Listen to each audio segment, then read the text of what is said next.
মনোবীক্ষণ polyclinic, চিকিৎসার জগতে এক দশক। এখন এখানে সব বিষয়ে ডাক্তারবাবু একসাথে তলায়। ফোন করুন 7477999515 এই নম্বরে। ভগবানগোলায় পদ্মার জলে প্লাবিত বিঘের পর বিঘে চরের জমি, নষ্ট হচ্ছে জমির ফসল। শুধু তাই নয়, স্বাস্থ্যকেন্দ্র না থাকায় চিকিৎসা নিয়েও বেশ চিন্তিত চর এলাকার বাসিন্দারা। আপনার আনন্দে আমাদের উদযাপন। বিয়ে হোক বা পার্টি, বহরমপুরে এবার luxury banquet hall at golden retreat. জেলায় একমাত্র পিলারলেস ব্যাঙ্কোয়েট, আছে স্পা, সালন, ক্লাব মেম্বারশিপের সুযোগও। বহরমপুর শিল্প তালুকে গোল্ডেন রিট্রিট। পদ্মার জলে প্লাবিত হয়েছে বিঘের পর বিঘে জমির ফসল। বাড়িতে জল না ঢুকলেও ফসল জমির তলায় থাকায় মাথায় হাত পড়েছে ভগবানগোলার হনুমন্তনগর অঞ্চলের টিকলিচর ও নির্মলচর এলাকার কৃষকদের। একদিকে ফারাক্কার জল, অন্যদিকে বৃষ্টির জলে ফুলে ফেঁপে উঠেছে পদ্মা। এই অবস্থায় জলের তলায় ফসলি জমি। এর জেরে কয়েকশো বিঘে জমির কলাই এবং একাঙ্গি নষ্ট হয়েছে বলে দাবি চর এলাকার বাসিন্দাদের।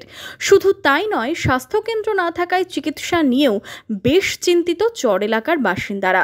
আমাদের যে বন্যা কবলিত গ্রামে আমরা বসবাস করি, তাতে আমাদের যে বর্তমান টিকলিচরের মূল ফসল যেটা হয় কলাই আর একাঙ্গি, আমাদের প্রচুর ক্ষয়ক্ষতি হয়েছে কলাই একাঙ্গি, এবং কিছু মানুষের যারা নিচু এরিয়ায় ছিল তাদের ঘরও কিছু ডুবেছে কয়েকটা।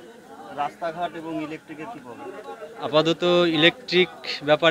ইলেকট্রিকটা পেয়েছি, কিন্তু রাস্তাঘাটের ব্যাপারে আমরা খুব দুঃখিত। এখনও আমরা রাস্তাঘাট আমাদের টিকলিচরে নেই বা হয়নি। এ ব্যাপারে আমরা এমএলএ সাহেবের কাছে আবেদন করলাম যে আমাদের রাস্তা যেন হয়ে যায়। বৃহস্পতিবার রাতে টিকলিচর এলাকার বাসিন্দাদের সাথে বৈঠক করেন বিধায়ক রেয়াত হোসেন সরকার, ভগবানগোলা ১ নম্বর ব্লকের বিডিও নাজির হোসেন সহ আধিকারিকরা। বিধায়ক ও বিডিও জানান, ফসলে ক্ষতি হলেও চর এলাকার বাসিন্দারা নিরাপদে রয়েছে। তবে ফসলে ক্ষতি নিয়ে কৃষি দপ্তরকে জানানো হয়েছে।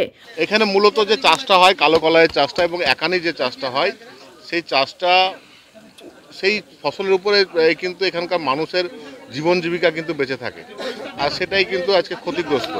তো দেখি, আমরা এডিও সাহেবের সঙ্গে কথা বললাম এবং কালকে আপনার একটা বিধানসভায় মিটিং আছে স্ট্যান্ডিং কমিটির, যদি আমি কথা বলে যদি কিছু করতে পারি, চেষ্টাটা করবো আর কি। অন্তপক্ষে ওনারা মানে একটা আবেদন করেছেন আর কি, যে ঠিক আছে, যে এখানে একটা ইয়ের জন্য, স্বাস্থ্য পরিষেবার জন্য, কোনো হেলথ সেন্টারের জন্য, সেটা আমি এবং বিডিও সাহেব দুজনে মিলেই আমরা দায়িত্ব নিয়েছি যে এর পরের বারে আমরা সেই প্রচেষ্টাটা করব, যাতে এখানে স্বাস্থ্যকেন্দ্রটা আমরা করতে পারি আর কি। আর যেটা বৃষ্টির জল যেটা হয়েছে, নদীর জলের স্তর একটু বেড়েছে, কিন্তু হ্যাবিটেশন যে এরিয়াটাতে আছে সেখানে এখনও জল ওঠেনি। কিন্তু যেগুলো আমাদের ফসল, চাষের ফসল, বিশেষ করে কালো কলাই এবং তার সঙ্গে যে একানে চাষ হয়, সেই চাষের জমির অনেকটা ক্ষতি হয়েছে, ফসলের ক্ষতি হয়েছে। সেটাও আমরা এগ্রিকালচার ডিপার্টমেন্টকে জানিয়েছি, যাতে যথাযথ ব্যবস্থা নেওয়া যায়। ফসলে ক্ষতির মুখে পড়ে এখন সরকারি সাহায্যের দিকেই তাকিয়ে রয়েছেন ভগবানগোলার চর এলাকার বাসিন্দারা।